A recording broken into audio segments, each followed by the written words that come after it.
नमस्कार, मेरा नाम है रंजित कुमार। इस वक्त हम जिले के पुरैनी प्रखंड क्षेत्र अंतर्गत औराई वार्ड नंबर 4 में मौजूद हूँ।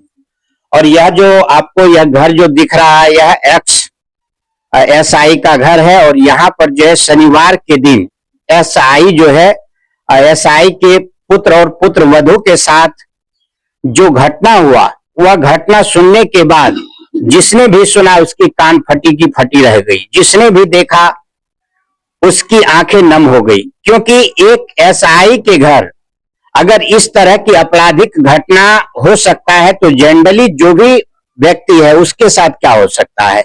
इसी सोच में जो है आज देख सकते हैं कि पूरा परिवार जो है सहमा हुआ है कि जो एक बिहार सरकार में इतना दिन तक जो है रहकर अपना कार्य दिया, सेवा दिया, उसके घर में इस तरह की आपराधिक घटना हुआ।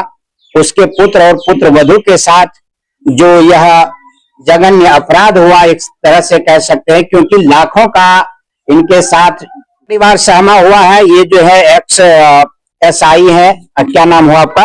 धर्मदेव माली। धर्मदेव माली जी। तो आप जो है पहले भी बिहार सरकार में सेवा दे चुके हैं, इतना दिन तक सेवा दिए, उसके बाद जो 40 साल सेवा दिए, बावजूद जो है आपके घर में जो इस तरह का कृत्य सामने आया, कभी ऐसा सोचे थे कि इस तरह का घटना आपके घर में होगा? नहीं, इस तरह का घटना प्रशासन में कभी नहीं होता था। प्रशासन में नहीं, कभी ऐसा सोचे थे कि जो बिहार सरकार में सेवा देने वाला, इतना निष्ठा पूर्वक आपने सेवा दिया और आपके घर में इस तरह का जो आपराधिक घटना हुआ आपके पुत्र और पुत्र वधू के साथ, कभी आप ऐसा सोचे थे कि इस तरह का हो सकता है मेरे घर में? जी नहीं। तो एक तरफ जो जब से एनडीए को पूर्ण बहुमत मिला है तब से जो है गृह मंत्री सम्राट चौधरी अपराधियों को समाप्त करने के लिए लगातार छापेमारी चल रहा है। वहीं दूसरी ओर अगर हम देखें तो कोई भी व्यक्ति सुरक्षित नहीं है, चाहे वह छोटा मोटा चोर हो या फिर बड़ा अपराधी हो। हर व्यक्ति जो है ऐसे गुंडे मोबाइल से जो है परेशान है। और ये जो है धर्मदेव एसआई है, जो एक्स है, यानी कि जो है सेवानिवृत्त है। और ये इनके घर में जो है पुत्र वधू के साथ जो घटना हुआ, उस घटना के बाद ये लोग पूरी तरह से सहमे हुए हैं। अब जिसके साथ घटना हुआ, आइए हम उनसे आपको रूबरू कराते हैं। पहला बात तो आप ही थे उस दिन? जी। आपके साथ जो घटना हुआ? हाँ, हम ही थे। ये पूरा मामला क्या है कि आप शनिवार के शाम 6 बजे कहाँ से आ रहे थे? हम लोग शाम में आ रहे थे पुरैनी बाजार से। पुरैनी बाजार से आ रहे थे? हाँ, तो आ रहे थे तो अचानक से सामने एक आदमी आया, गाड़ी रोकने बोला, गाड़ी स्लो हुआ। उसके बाद 3 और आदमी आया, सबके हाथ में हथियार था। जैसे आपका गाड़ी स्लो हुआ तो 3 और आदमी अचानक जो है आपके पास पहुंच गया? हाँ, बगीचा से निकला, 3 सभी के हाथ में हथियार है। 4 आदमी के हाथ में हथियार है। और चारों आदमी के हाथ में हथियार था। आके फिर गाड़ी का चाबी खींच लिया। उसके बाद क्या सब है निकालो, पहले तुम्हारे पास पैसा है, जो भी है सब कुछ निकालो। तो पहले मेरे हस्बैंड का पर्स खींच लिया गया। उसके बाद क्या कहते हैं, मेरा ईयररिंग था, बाली था, वो ले लिया गया। और उसके बाद जब इनको बोले कि फोन दो, ये फोन नहीं दे रहे थे। मेरे हस्बैंड बोले नहीं देगा फोन, बोल रहे थे कि सब कुछ ले लो लेकिन हम फोन नहीं देंगे। फोन में बहुत सारा डेटा वगैरह था, इसलिए फोन नहीं देना चाह रहे थे। तो रिवॉल्वर के नीचे वाले से बेट से इनके सर पे प्रहार किया, एक बार मारा। तो फिर भी फोन नहीं दिए, तो फिर दोबारा मारा। तब बोले हम कि नहीं, दे दीजिए फोन। तो फोन दिया, उसके मार के डर से फोन? हाँ, फोन नहीं तो फिर वो ना पूरा लोडेड कर रहा था अपना, गोली चलाने की। हाँ, गोली बोला नहीं देगा तो अभी फायरिंग होगा। क्या लगता है कि अगर आप उसका चेहरा देखे, चूंकि शाम 6 बजे 6:30 बजे तो होता है, अंधेरा हो जाता है, तो उस अंधेरा में जो है आप उसे पहचान नहीं पाए। और फेस को कवर किया हुआ था पूरा मफलर से, ठंड का मौसम था तो पूरा ढक लिया था। तो आप देख सकते हैं कि ये जो है एक्स एसआई का जो है पुत्र वधू है और इनके साथ जो घटना हुआ, इस घटना को जिसने भी सुना उनकी कानें फटी की फटी रह गई। और ये भी आप साथ में थे? जी, हम मेरा नाम हर्ष कुमार मालाकर, वार्ड नंबर 4 और पुरैनी प्रखंड और मधेपुरा जिला। हम जो है उधर से पूरे मार्केट गए थे, मार्केट से आ रहे थे मार्केटिंग करके। उसके बाद जैसे 1 किलोमीटर के अंदर है थाना, जो है 1 किलोमीटर के अंदर ये घटना हुई है। जैसे आगे बढ़े तो उसका चारों अपराधी आगे आके रोक दिया। रोकने के बाद वो जो हथियार दिखाया, एक कनपट्टी में, मेरे कनपट्टी में सटा ही रखे, दूसरा कनपट्टी में सटा के दूसरा बगल से रखा, 2 लड़का मेरे कनपट्टी में सटा के रखा और 2 लड़का मेरे पीछे में रखा कि जब तक तुमको पूरा 4 लड़का था। 4 लड़का था, चारों के पास हथियार था और चारों मेरा पहले बोला कि पैसा निकालो, तो पैसा अपने से वो मेरा पर्स खींच लिया।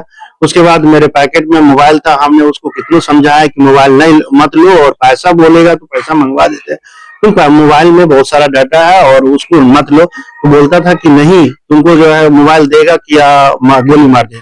फिर दूसरा तरफ से क्या मेरी वाइफ से ये कान का बाली छीन लिए। उसके बाद मेरे जो है ऊपर में माथा के ऊपर पे बंदूक के नीचे से जो मार दिया तो फिर हम नहीं दिए। दूसरा बार मेरे कनपट्टी में फिर मार दिया। तो हम सोचे लगता है कि अब ये मेरे सामने में लोड कर रहा था, बोला कि अब जो है ना तुम नहीं दो तो तुम जान से मार देंगे। बस लोडेड कर दिया, लोड जैसे किया तो फिर हम डर के मारे पैकेट छोड़े, वो अपने से खींच के लेके निकल गया। जैसे मोबाइल दिए भाग गया और गाड़ी का चाबी लेके भी भागा। तो हम लोग बोले कि गाड़ी का चाबी दे देते, पूरा मासूमियत से बोले, तो जिसके कारण कि वो भागते भागते गाड़ी का चाबी मेरे पे फेंक के भाग गया। गाड़ी का चाबी भी ले लिया था, फिर वो जो है फेंक के दे दिया, गाड़ी का चाबी फेंक दिया, जबकि मेरे गाड़ी पे पुलिस नंबर लिखा हुआ था। फिर भी उसको ये भय नहीं हुआ कि पुलिस के ही आदमी है, हम जो लगा रहे हैं तो ऐसा आदमी को नहीं हाथ लगाए। ऐसा नहीं, पुलिस से कोई भय नहीं है इन लोगों के अपराधियों को। यहाँ हम लोग का 2 महीना 1 महीना 15 दिन पे वहाँ उस रूट में होता ही रहता है। तो लगातार आप देख सकते हैं कि एनडीए की सरकार जो है गुंडा मवालियों को यानी बदमाशों को सैतने के लिए लगातार प्रयास कर रहा है। बावजूद जो है बहुत जगह ऐसे भी हैं जहां पर अभी भी जो है गुंडे लोग सक्रिय हैं और सक्रिय होकर जो है ऐसे लोगों को निशाना बनाते हैं जिनके हाथों में पैसा हो, जिनको पकड़ने के बाद वो कुछ छीन सके। तो लगभग जो है आपके पर्स में कितना पैसा था? लगभग वही 2000 से 2500 के बीच में था। 2000-2500 रुपया लिया। फिर कान की बाली, एक एटीएम था, उसमें कुछ जरूरी बस कागजात था उसमें पर्स में, वो लिए और कान का बाली लिए, जो कि लगभग था वो 8 आना से ऊपर था। 8 आना से ऊपर था। उसके बाद जो है आप एक मोबाइल बोले, एक मोबाइल था Oppo Reno 12 Pro, जिसमें 54,000 का लमसम मोबाइल था। यानी लगभग अगर इसका हम लोग अगर राशि का आकलन करें तो लगभग 1 लाख प्लस का जो है आपसे जो भी सामान छीना गया वो 1 लाख प्लस का था। जी जी। ये देख सकते हैं कि हम कहने का मतलब ये है कि लगातार जो है हम आपको यही बताने का प्रयास कर रहे हैं कि जो एसआई है अगर उसका घर सुरक्षित नहीं है, उनका परिवार सुरक्षित नहीं है, उनके बच्चे सुरक्षित नहीं है, तो आम लोगों की तो बात ही छोड़ दीजिए, क्योंकि इनके गाड़ी पर पुलिस नंबर या पुलिस लोगो भी लगा हुआ था।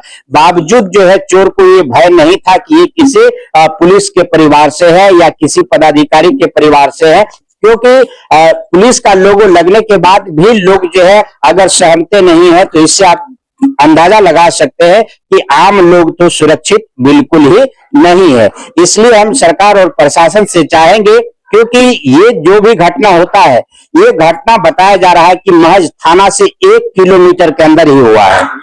यस यस, हाँ।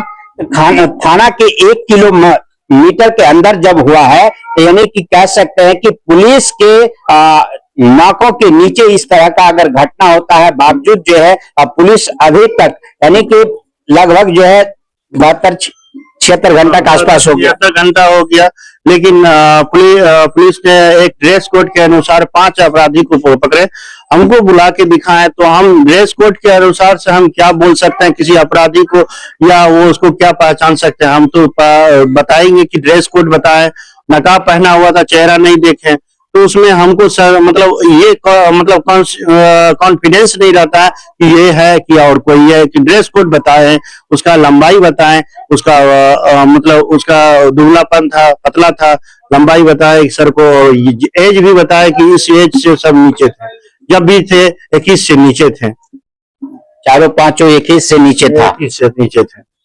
तो इनके बताए हुए अनुसार इन्होंने जो कपड़ा का रंग बताया, लंबाई बताया या एज बताया, उस हिसाब से जो है थाना अध्यक्ष ने त्वरित कार्रवाई करते हुए कुछ लोगों को गिरफ्तार किया, पकड़ा, पुनः जो है उस व्यक्ति को पूछताछ करने के बाद छोड़ दिया गया। जी सर।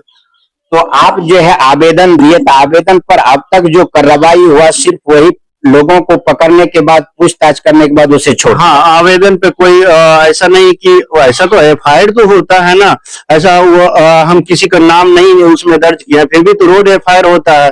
रोड एफआईआर को एफआईआर अभी उस पे चढ़ा के हमको अभी तक कुछ कॉपी नहीं मिला गया है कि एफआईआर हो गया है, ले लीजिए।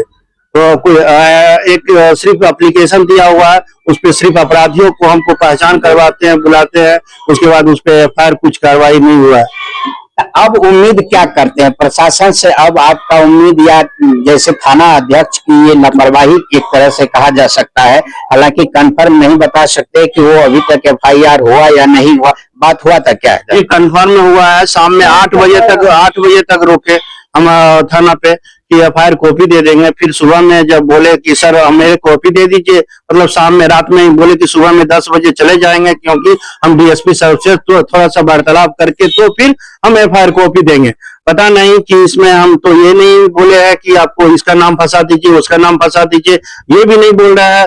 फिर भी वो एफआईआर करने में क्या ऐतराज है सर को, और एफआईआर नहीं कर रहा है। इस वजह से हम लोग को जो है बहुत दहशत हो रहा है कि अभी तक प्रशासन से हमको एफआईआर नहीं हो रहा है, एक मामूली सा एफआईआर नहीं हो रहा है, तो फिर हम लोग पे क्या मतलब असर पड़ेगा, और हम लोग पे क्या अगले पदाधिकारी से क्या चाहते हैं? जैसे एसपी हुआ, डीएसपी, हम एसपी साहब से गुजारिश करते हैं कि कृपया इस पर कानूनी कार्रवाई किया जाए, और इसको जो है अपने उचित जो ओरिजिनल होता है, जो अपराधी है, उसको पकड़ के अपने हिरासत में लिया जाए और मेरा सामान बरामद किया जाए, और से हमको मेरे साथ में हुआ उसके बाद कोई घटना उस रास्ते में नहीं हो। तो देख सकते हैं कि यही इनका ये आवेदन है। आवेदन ये थाना प्रभारी को दे चुका है, बावजूद जो है अभी तक इनको पता नहीं है कि एफआईआर हुआ है या नहीं हुआ है। सुबह बात हुआ है, सुबह में नहीं हुआ है। कल 8 बजे रात में बोले थे कि हम सुबह 10 बजे हम आपके व्हाट्सएप पे कर देंगे, और नहीं, मेरे पे वैसे भी एफआईआर जब हो जाता है सर, तो अभी व्हाट्सएप ये आ जाता है, मतलब मैसेज आ जाता है। कोई एफआईआर का मैसेज भी नहीं आया, नहीं व्हाट्सएप किया गया। ये जो है ये चोट लगने के बाद जो है इनका ये मेडिकल रिपोर्ट है कि जब आपको गंभीर चोट लगा तो आप जो हॉस्पिटल जाके दिखाए। जी, और जब गंभीर चोट लगा उसके बाद कल हम जाके हॉस्पिटल में दिखाए और बताया कि सर मेरे साथ ऐसा ऐसा हुआ था, और ये रिपोर्ट है। तो हम जो है थाना अध्यक्ष से एक बार फिर आग्रह करेंगे कि आप जो है इस पर त्वरित कार्रवाई करते हुए एफआईआर करें, और जो भी व्यक्ति इस घटना में संलिप्त है उस व्यक्ति पर जो है कठोर कार्रवाई करने की